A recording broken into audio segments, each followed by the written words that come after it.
Portavoz del Partido Popular. Yo iba a ser más política para contestarte, pero en fin, te contestaré también a lo ancho, porque vamos a volver a todo personal. Pero en fin. No de contestarme corto, no. La actual, sí, pero después de tantas cosas, que hay algunas cosas que chillan y hay que decirlas, ¿no? La actual situación de crisis económica que atraviesa España ha puesto al descubierto con toda su crudeza las debilidades de nuestro Sistema Nacional de Salud. Prueba de ello son los más de 16.000 millones de euros de deuda que arrastra el sistema. En Andalucía, de los más de 779.000 facturas por un montante de 2.673 millones de euros que se han incluido en el plan de pago a proveedores, el 97%, según la consejera de Economía, corresponden a sanidad. El objetivo fundamental de la reforma sanitaria es garantizar la sostenibilidad del sistema, reservando siempre el derecho de los ciudadanos a la protección de su salud. Con esta reforma configuramos un modelo mucho más solidario en el que todos colaboramos, evitando duplicidades y garantizando la calidad y la solvencia del Sistema Nacional de Salud, que seguirá siendo universal, público, gratuito y de calidad. Gratuita, la reforma garantiza que la asistencia sanitaria va a seguir siendo gratuita. No se va a cobrar por la asistencia sanitaria, seguirá siendo gratuito en los servicios de prevención, diagnóstico, tratamiento y rehabilitación que se dispensan en centros sanitarios o sociosanitarios, así como el transporte sanitario urgente. Porque ya, el que no era urgente, había que pagarlo, y eso lo saben los vecinos de nuestro municipio, cuando han tenido que llamar a la ambulancia y han tenido que abonarla. Justa es una reforma que protege a los más desfavorecidos, especialmente a los parados de larga duración, los pensionistas, los enfermos crónicos y en general aquellos que carecen de recursos. Los parados sin prestación, que antes pagaban el 40%, ahora no pagarán nada. Los perceptores de rentas mínimas de inserción, de pensiones no contributivas y situaciones análogas tampoco pagarán nada, que hasta ahora venían pagando. Los pacientes de enfermedades graves y los pacientes crónicos tendrán una aportación reducida del 10% en esos medicamentos y productos sanitarios, con un límite máximo de aportación actualizado según el IPC. Solidaria, porque es una reforma solidaria, pues aportarán más a aquellos que tengan rentas superiores. Los valores o grados de aportación para el pago de medicamentos se establecen en función de 3 criterios: renta, edad y grado de enfermedad. Se establecen para los pensionistas límites máximos de aportación al mes en función de la renta. Pagarán un 10% hasta un máximo de 8 euros al mes si su renta es inferior a 18.000 euros. De 18.000 euros si su renta es de hasta 100.000 euros y de 60 euros en caso de rentas superiores a los 100.000 euros. En el caso de las personas activas, la aportación será del 40% para rentas inferiores al 18%, del 50% para rentas entre 18.000 y 100.000 euros y el 60% para rentas superiores a 100.000 euros. Es sostenible porque se sientan las bases para garantizar la sostenibilidad de este gran servicio público. La reforma hace un sistema nacional de salud económicamente sostenible con unas cuentas saneadas que hoy por hoy no lo estaban.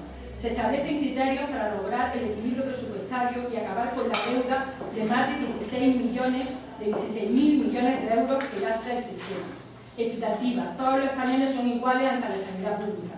Se establece una cartera común básica de asistencia sanitaria para que todos los ciudadanos reciban las mismas prestaciones en el conjunto del territorio nacional, dada la constatación de las diferencias existentes. Esta cartera será básica y obligatoria. Para el margen de ello, las comunidades autónomas, en el marco de sus competencias, podrán ampliarla. Pero sabemos que todos los ciudadanos, independientemente de la comunidad donde vivamos, tendremos unas prestaciones mínimas iguales en todas las comunidades, que hasta ahora tampoco las tenemos. A partir de ahí, cada comunidad podrá mejorarlas si lo desea. Se configuran además una cartera de servicios comunes suplementarios que incluirá todas aquellas prestaciones cuya provisión se realiza mediante dispensación ambulatoria, están sujetas a aportación del usuario. También se crea una cartera común del servicio accesorio que incluirá todas aquellas actividades, servicios o técnicas que, no siendo prestación sanitaria, se consideren imprescindibles en determinadas enfermedades, que hasta ahora tampoco se cubrían. Se garantiza la cohesión y equidad del Sistema Nacional Sanitario mediante un fondo de garantía asistencial que cubrirá los servicios prestados por las comunidades autónomas a pacientes desplazados desde otras comunidades. Universal, porque garantiza la universalidad y evita el turismo sanitario, que también era una de las cosas que lastraba nuestro sistema. Ninguna persona, sea española o de otra nacionalidad, que lo necesite va a quedar desatendida, pero se evita que haya ciudadanos de otras nacionalidades con solvencia económica suficiente que mediante lagunas administrativas puedan beneficiarse de forma gratuita de los servicios sanitarios españoles. Se evitará el uso fraudulento de prestaciones de servicios por personas no aseguradas y permitirá el control del turismo sanitario. España va a poder facturar de manera rápida y directa a los países de origen cuando personas de otra nacionalidad sean atendidas en nuestro Sistema Nacional de Salud. En los últimos años hemos dejado de facturar más de 1.000 millones de euros en este concepto por negligencia de los gobiernos socialistas. De calidad. Se preserva la máxima calidad asistencial de todas las prestaciones. La reforma se estructura a través de ámbitos y medidas basadas fundamentalmente en la ordenación y priorización de las prestaciones sanitarias y farmacéuticas, aplicando con rigurosidad criterios de calidad. La red de agencias de tecnología y prestaciones sanitarias será la encargada de pilotar y evaluar la ordenación prevista de una manera imparcial y objetiva. Es eficiente porque se incorporarán todas aquellas medidas que consigan una mejora en la eficiencia. Se hará una implantación intensiva de nuevas tecnologías a través de salud, avanzando decididamente en la implantación de la tarjeta sanitaria como compatible y el historial clínico digital. Se pondrá en marcha una plataforma centralizada de compras que permitirá ahorrar entre el 15 y el 50% del gasto actual según producto. Se complementará con políticas de eficiencia energética que permitirán disminuir el impacto medioambiental en los centros sanitarios. Se adecuarán los envases a las pautas y duración de los tratamientos habituales con el fin de introducir criterios de racionalidad y frenar el despilfarro y el mal uso del medicamento. Y es eficaz porque es una reforma que mejora la atención al paciente, generando ahorro al sistema. Se impulsará el uso de genéricos, se elaborará un nuevo sistema de actualización del nomenclator, se pondrán en marcha el pacto sociosanitario que generará ahorros para evitar hasta un 10% de las pernoctaciones hospitalarias innecesarias y será desarrollable profesionalmente porque ordena adecuadamente los recursos humanos del Sistema Nacional de Salud. Se facilitará la movilidad de los profesionales entre los servicios de salud. Se elaborará un catálogo homogéneo de categorías profesionales donde se establezca la equivalencia entre los distintos servicios de salud. Se regularán las áreas de capacitación específica para hacer realidad la superespecialización de nuestros profesionales, promoviendo la excelencia y los centros o unidades de referencia. Y gracias a esta clarificación del concepto, no solo nos adelantamos a una petición de la Unión Europea, sino que garantizamos que todo aquel que tenga derecho a la asistencia sanitaria gratuita la va a tener en condiciones de igualdad y de calidad. Las características primordiales de un sistema nacional de salud son la cobertura a todos los ciudadanos nacionales y la financiación vía impuestos. El cambio en el modelo de financiación de cuotas de seguridad social a financiación vía presupuestos del Sistema Nacional de Salud tuvo lugar tras finalizar el proceso de transferencia de ingresables. No así la garantía de cobertura de asistencia sanitaria a todos los españoles. De hecho, fue la Ley de Salud Pública del 2011 en la que por una disposición adicional se extendía la atención sanitaria a los parados de larga duración y se establecía un plazo de 6 meses para generalizarla a todos los españoles. España no había regulado los requisitos de aseguramiento en el Sistema Nacional de Salud en el que se basa Europa para exigir igualdad de trato en la asistencia que se prestan a los ciudadanos del propio país y del resto de estados con facturación posterior, como así han hecho todos los países de la Unión Europea y del Espacio Común Europeo. En todos los casos era y es la Seguridad Social la que realizará el procedimiento administrativo para el reconocimiento de este derecho de cobertura asistencial, y con múltiples y diversas normas, algunas de ellas de los años 70 que ahora se modifican. A este acto administrativo de reconocimiento se denomina en todos los sistemas aseguramiento. Nuestro Sistema Nacional de Salud asegura la asistencia sanitaria a todos los españoles.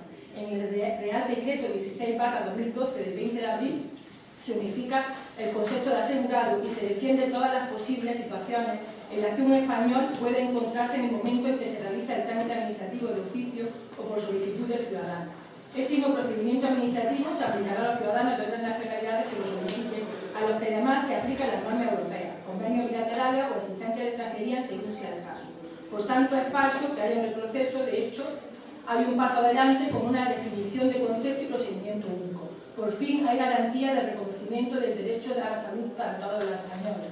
Además, blindamos el Sistema Nacional de Salud del uso fraudulento que produce la disparidad de criterios. Ha sido precisamente la indefinición legal de quienes tienen derecho a la asistencia sanitaria y en qué condiciones lo que ha provocado el uso fraudulento denunciado por el Tribunal de Cuentas en su informe. Por favor, el Partido Socialista. Bueno, yo quiero comenzar diciendo que ni mi grupo ni yo mismo venimos aquí a divertir a nadie, por lo que no entiendo las declaraciones de algoritmos del personal, venimos a discutir en un pleno y yo eso pues no lo entiendo. Como te digo, creo que debería de hacer una rectificación porque aquí no venimos a divertir a nadie. Decirte que dices que es un lastre por 16.000 millones de deuda, Más lastre es rescatar un banco y pedir 100.000 millones, ¿no? Más lastre. Eso se llama Bankia. Por todo lo demás, creo que lo has puesto muy bonito. A mí me gusta que lo hayas puesto tan bonito, pero entonces no entiendo por qué los profesionales, por qué los ciudadanos se han manifestado, por qué los sindicatos no están de acuerdo, por qué nadie está de acuerdo en el decreto ley 16/2012. Y sinceramente, pues decirle al señor Rajoy que ha defendido mucho mejor que su propia ministra defendió en el Congreso de los Diputados una ley, pero que realmente lo que ha defendido es la ley y el pacto que había de sanidad de 1986. Y no hemos hablado de lo que es el Real Decreto Ley 16/2012. Habla de que los pensionistas, ¿cómo a los pensionistas se les da mejor servicio? Tienen que pagar 8 euros, se les ha hecho una baja de sus pensiones. La única manera de que el copago sea efectivo es con impuestos, donde paga más el que más tiene. Entonces, pues realmente la felicito por no habernos dicho nada del Real Decreto Ley 16/2012. Sí, portavoz del Partido Popular. Por alusiones, cuando te decía que no venimos a aburrir a nadie, pues evidentemente cada uno puede hacer las mociones por lo largas que piensa conveniente.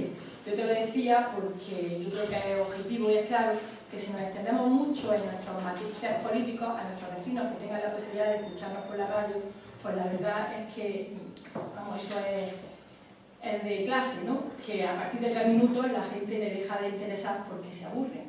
Pues yo te digo que cuando nosotros nos entendemos tanto, ni tu intervención ni la mía probablemente la van a seguir el 90% de los ciudadanos de nuestro municipio, porque ha sido demasiado larga. Entonces, por eso yo, mi intención era, en principio, hacerla un poco más resumida, de forma que los ciudadanos se queden con un concepto claro, pero, en fin, que como hay gustos, hay colores, y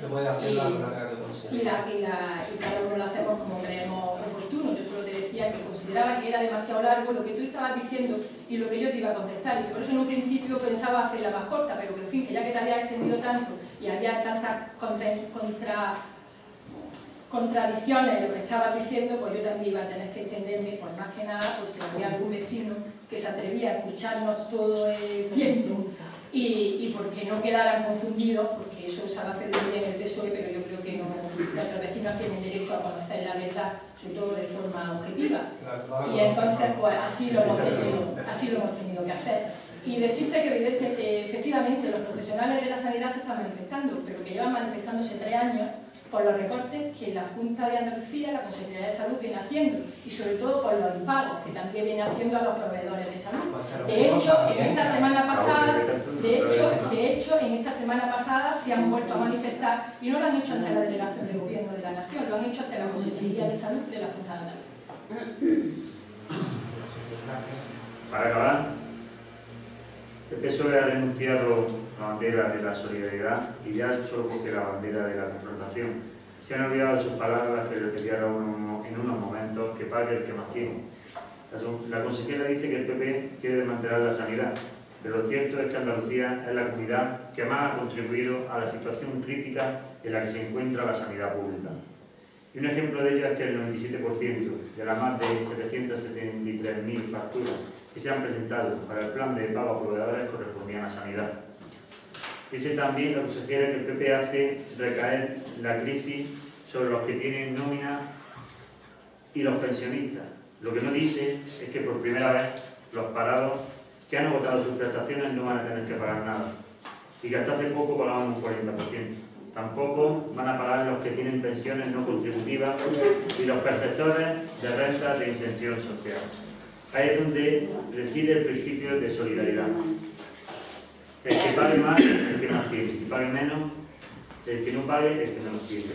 El PSOE intenta hablar del desmantelamiento de la sanidad, cuando esta medida lo que garantiza es que la sanidad seguirá siendo plural, gratuita y universal. El presupuesto para sanidad en Andalucía en 2012 es de 9.360 millones de euros. El recorte en inversiones en los 2 últimos años ha sido importante. En 2011 se redujeron el Partido Socialista un 46,7% y en 2012 un 13,7%. Y a esto hay que sumar las pérdidas que, aun teniendo consignación presupuestaria, no se han ejecutado, lo que hemos llamado recortes encubiertos. Solo en 2011 dichos recortes ascendieron a 449 millones de euros. En total, en la legislatura pasada no se ejecutaron 2.142 millones de euros en sanidad que tenían consignación presupuestaria. No hay copago sanitario, no se paga por una consulta, una urgencia o una estancia hospitalaria. Y lo único que se produce es una redistribución del copago farmacéutico que ya existía. El gobierno de Griñán anuncia que cerrará centros de salud por las tardes, que no renovará contratos al personal actual y que reducirá los refuerzos en urgencias de atención primaria. El bipartido ha empuñado el bisturí de los recortes y se han encendido las luces rojas que indican un deterioro generalizado de la calidad del servicio andaluz de salud. Los datos disponibles sobre los recortes que ha iniciado la Junta en materia sanitaria son escalofriantes y como muestra de ello destacamos los siguientes. La reducción de las jornadas laborales en los dispositivos de apoyo y la reducción de hasta un 40% de los refuerzos en la urgencia. Las delegaciones provinciales de salud están anunciando el cierre de centros de salud por las tardes, en época estival, y la falta de sustituciones por vacaciones o la reducción de refuerzos sanitarios en las zonas costeras, y eso muy bien lo conocemos los cañoneros, los vecinos de nuestro municipio, que nos dejan prácticamente sin atención en la época estival. Solo entre 2010 y 2011 la partida para sustituciones se ha reducido 46 millones de euros. Este año nos preocupa enormemente saber cómo se van a afrontar la sanidad en verano, ante el verano próximo, ante el lógico descanso del personal sanitario. También tenemos conocimiento del aplazamiento de intervenciones quirúrgicas por falta de profesionales. Si algún vecino está esperando, pues que sepa que vaya para largo. De centros de urgencia que denuncian no disponer de material necesario y faltar incluso ibuprofeno o una simple anestesia. O más grave, la amenaza de los laboratorios Roche de no suministrar a 3 hospitales andaluces por falta de pago. Eso fue sonado como un platillo. La Junta ha sido incapaz de ejecutar 2.142 millones de euros que estaban presupuestados para los 4 años de la última legislatura.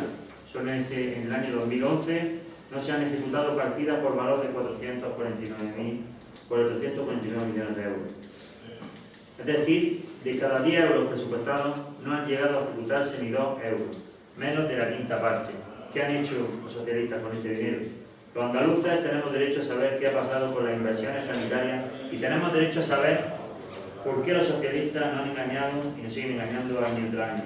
El gobierno socialista andaluz tendrá que explicar por qué ocurre esto y también por qué somos una de las comunidades autónomas que más ha contribuido a la importante deuda sanitaria.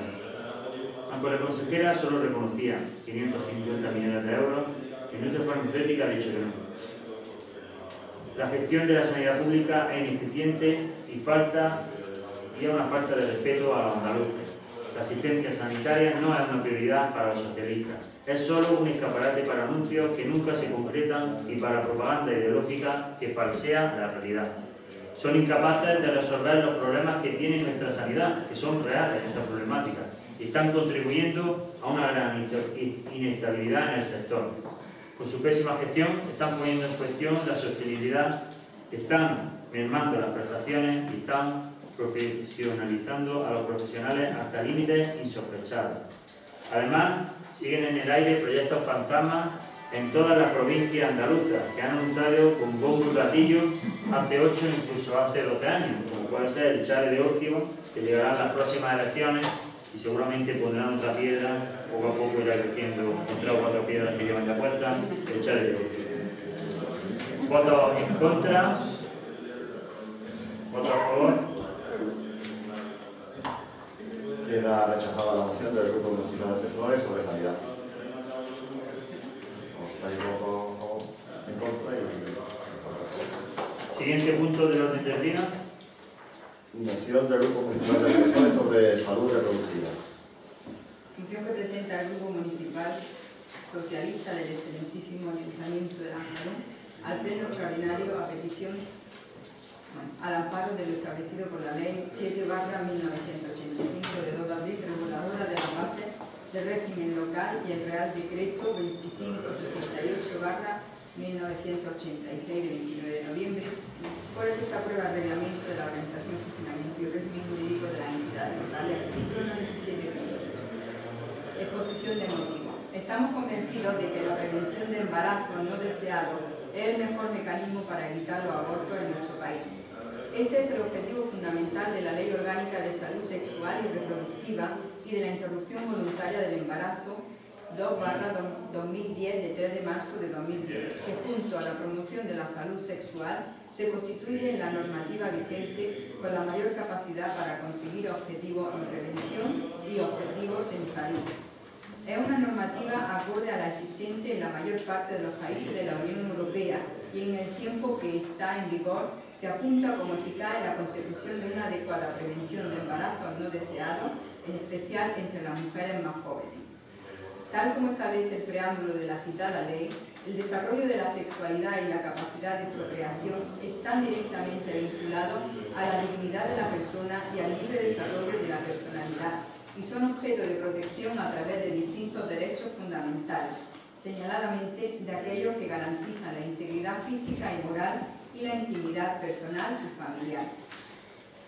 El PSOE andaluz de Lanjarón considera que la decisión de tener hijos y, cuando tenerlo constituye uno de los asuntos más íntimos y personales que las personas afrontan a lo largo de su vida, integra un ámbito esencial en la autodeterminación individual.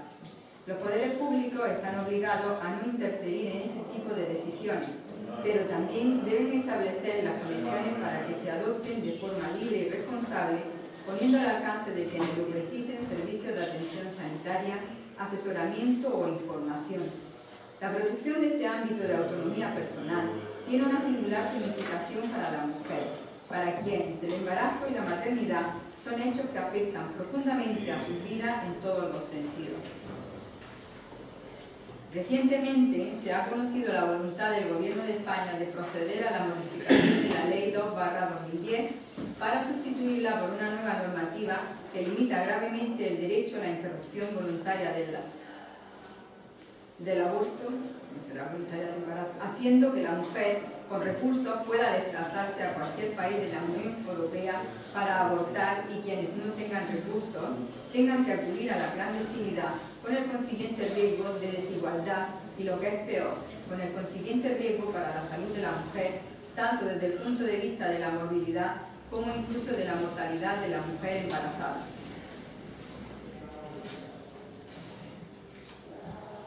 Es un planteamiento que trata a la mujer como un ser inferior, incapaz de decidir con autonomía y a quien habría que imponer la decisión de no abortar en ninguna circunstancia, aunque fuera contra su voluntad y contra su bienestar. Con esta moción seguimos las recientes recomendaciones que Naciones Unidas ha realizado a España con ocasión de la revisión del cumplimiento del Pacto Internacional de Derechos Económicos, Sociales y Culturales, donde reconoce los derechos al trabajo, educación, seguridad social y el derecho a garantizar el más alto nivel posible de salud, incluyendo la salud mental, sexual y reproductiva, sin discriminación alguna. En ella, Naciones Unidas recomienda a nuestro Estado, España, garantizar la plena aplicación de la Ley Orgánica 2/2010 de 3 de marzo de 2010 en todo el territorio nacional y la adopción de un procedimiento básico común a todas las comunidades para garantizar un acceso equitativo a la interrupción voluntaria del embarazo. Para asegurar que el ejercicio de la objeción de conciencia por parte de los médicos y de otros miembros del personal sanitario no constituya un obstáculo para las mujeres que quieran poner fin a un embarazo. El planteamiento de la nueva ley trata a la mujer como un ser inferior, incapaz de decidir con autonomía y a quien habría que imponer la decisión de no abortar en ninguna circunstancia, aunque fuera contra su voluntad y contra su bienestar. El Grupo Municipal Socialista quiere dejar claro que esto supone un recorte de los derechos de mujeres y un fomento a las interrupciones voluntarias del embarazo en clandestinidad. Por ello considera innecesaria la modificación de la Ley 2/2010 de 3 de marzo de salud sexual y reproductiva y de interrupción voluntaria del embarazo, ya que ello supondría un enorme retroceso en relación a los derechos de la mujer, así como en relación a la protección de su salud. Por nuestros valores y en defensa de la igualdad, por nuestro compromiso con la defensa de la igualdad y por la responsabilidad y compromiso adquirido como representante de 1935 mujeres del Amparón, en defensa de los derechos conquistados a lo largo del tiempo por mujeres que no lograron verlos, presentamos la siguiente moción. Para su acuerdo en el Pleno Municipal. Primero, instar al Gobierno de España en la persona del Ministro de Justicia para que abandone el objetivo de derogar la Ley 2/2010 de 3 de marzo de salud sexual y reproductiva y de la interrupción voluntaria del embarazo y mantenga la vigencia de la misma, extremando su cumplimiento para asegurar la prevención de los embarazos no deseados y la inclusión de la interrupción voluntaria del embarazo como la prestación del sistema sanitario público con todas las garantías sanitarias para la mujer y las garantías jurídicas para los profesionales sanitarios. Segundo, dar traslado del acuerdo al Gobierno de la Nación, a todos los grupos que componen el Congreso de los Diputados, al Gobierno de la Junta de Andalucía y a todos los grupos del Parlamento de Andalucía. Portavoz del Partido Popular. Se ha establecido una doctrina con esta ley con relación a cómo debe regularse la protección del concebido y ha establecido que no siendo un valor absoluto la vida del concebido y que hay supuestos en los que entrando en conflictos con otros conflictos, el legislador opte por uno u otro no es tampoco un valor que pueda ser desprotegido, que es literalmente lo que ha establecido una ley de plazo. Por tanto, la legislación volverá a un sistema de supuestos que no será exactamente el que está vigente como anterioridad a la ley de plazo, porque la experiencia demuestra que algunos de esos aspectos deben ser revisados. Pero desde luego, desde el Grupo Popular apostamos por la vida y entendemos que esa ley de plazo puede atentar a contra ella. Portavoz del Partido Socialista. Queda todo dicho. Sometemos a votación. ¿Votado a favor? ¿Votado en contra? Queda rechazada la moción del Grupo Municipal del PSOE sobre salud reproductiva. Por 6 votos en contra y 4 a favor. Siguiente punto del orden del día. Moción del Grupo Municipal del PSOE sobre educación. Solicitud de derogación del Real Decreto Ley 14/2012 de 20 de abril de 2012 que modifica la Ley Orgánica de Educación y la Ley Orgánica de Modificación de la Ley Orgánica de Universidades a partir de ahora y en contra de los recortes. Moción que presenta el Grupo Socialista del excelentísimo Ayuntamiento de Barcelona, exposición de motivos. La comunidad educativa ha asistido con consternación a los recortes educativos recogidos en los presupuestos generales del Estado de 2012 y en las medidas adicionales de recorte de 3.000 millones de euros. Estas medidas tienen repercusiones directas sobre los ratios, el número de profesores y la desaparición de programas de cooperación con las comunidades autónomas esenciales como el programa Educatel para la promoción del primer ciclo de educación infantil de 0 a 3 años en las comunidades autónomas y el programa Escuela 2.0 que supone un avance sin precedentes en la introducción de las TIC en la enseñanza y en los centros escolares en todo el país. La desaparición de estos programas tiene graves consecuencias y supone una regresión educativa importante, pero más aún, las consecuencias de estas medidas recogidas en el Real Decreto de 20 de abril de 2012 que modifica la Ley Orgánica de Educación suponen una situación de claro deterioro de las condiciones de ratio y número de profesores con un claro perjuicio para el alumnado y la calidad de la educación. Esta reforma anunciada por el Gobierno del Partido Popular supone un ataque a la médula del propio sistema educativo, al que hay que añadir las 3 oleadas de recortes en diciembre, planes generales del Estado de 2012 y los 3.000 millones de euros adicionales en transferencia a las comunidades autónomas para educación. Todas ellas suponen un retroceso sin precedentes en materia educativa en la historia de la democracia. Asimismo, el Real Decreto publicado el sábado día 21 de abril incluye algunas de las reformas en la LOLO y la LOE para lograrlo.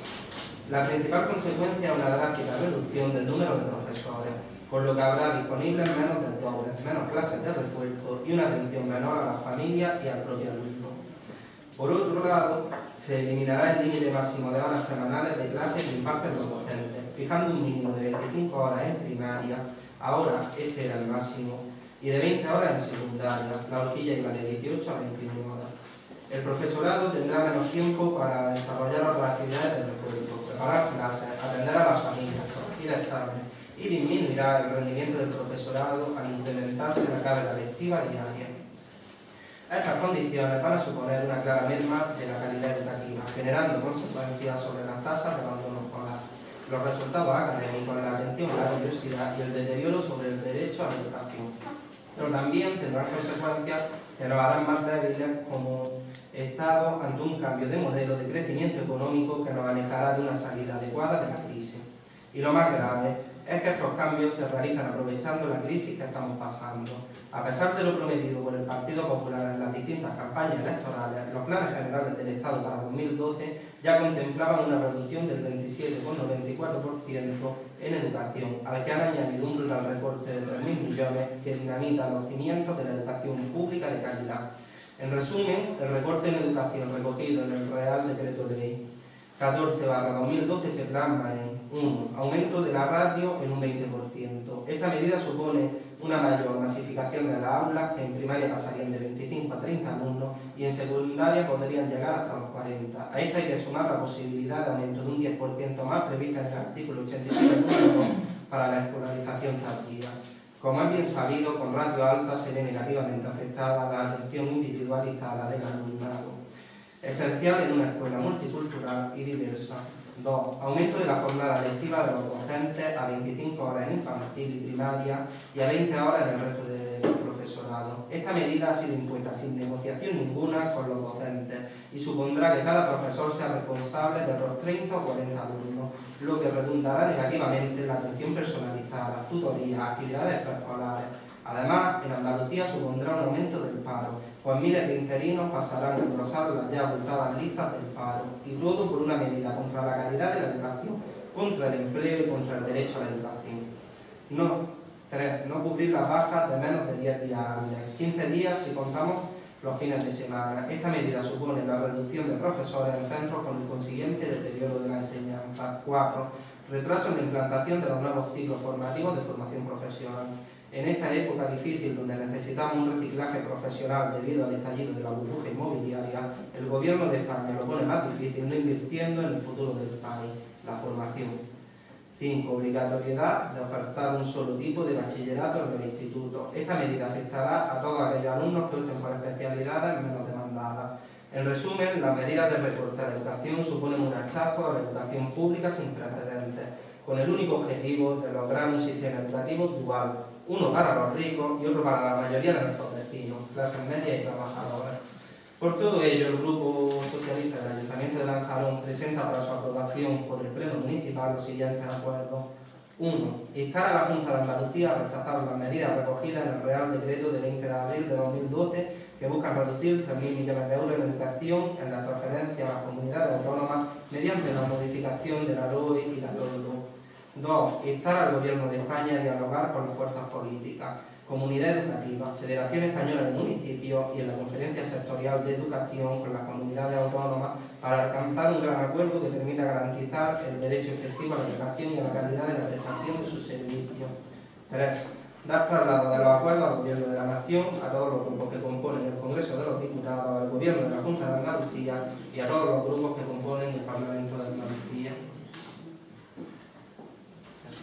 Portavoz del Partido Popular. Las medidas con las que se persigue una mayor eficiencia para garantizar el máximo rendimiento de los recursos que se están invirtiendo en un área tan importante como es la educación. La batería de medidas que el Ministerio de Educación, Cultura y Deporte ha presentado a las comunidades, que son las que tienen las competencias en materia educativa, consisten fundamentalmente en modificaciones de la legislación básica para permitir a las comunidades racionalizar el gasto en una de las partidas más importantes de sus presupuestos. Y también, por supuesto, pues mejorar la calidad educativa. Hay que recordar que somos el país europeo con un mayor fracaso escolar y es la comunidad andaluza pues la segunda de toda la nación en la que se produce un mayor fracaso educativo. Entonces, yo creo que era imprescindible hacer esta reforma por dos razones. Una, para mejorar la calidad educativa, que hasta ahora mismo estaba siendo un fracaso, especialmente en Andalucía, y otra, para racionalizar el gasto y hacerlo más eficiente, porque ahora mismo tampoco estaba haciendo el más adecuado, especialmente en nuestra comunidad. Portavoz del Partido Socialista. Me quedo sorprendido totalmente. Mejorar la calidad educativa, subiéndole horas a los profesores, metiendo a los niños en las clases. Yo, como docente, le digo que aquí no se mejora la calidad educativa. Yo y el 100% de todos mis compañeros. Todos los docentes coinciden en que con más alumnos no se mejora. Con menos oferta no se mejora, con menos recursos no se mejora. ¿Cómo vamos a mejorar así la calidad educativa? De verdad que no lo entiendo. El propio Partido Popular está presentando esta misma moción en muchos ayuntamientos, por ponerlo en el conocimiento del pleno. Bueno, para acabar tengo aquí informes de evidencia empírica del informe PISA, de los mejores analistas de la Universidad Norteamericana, de los mejores analistas de investigación sobre efectos, que el ratio de alumnos-clase en el rendimiento académico concluye en que aumentar el número de alumnos por clase no afecta su rendimiento académico. Va a aumentarlo en una proporción pequeña de 25 a 30 alumnos en primaria y de 30 a 36 en secundaria.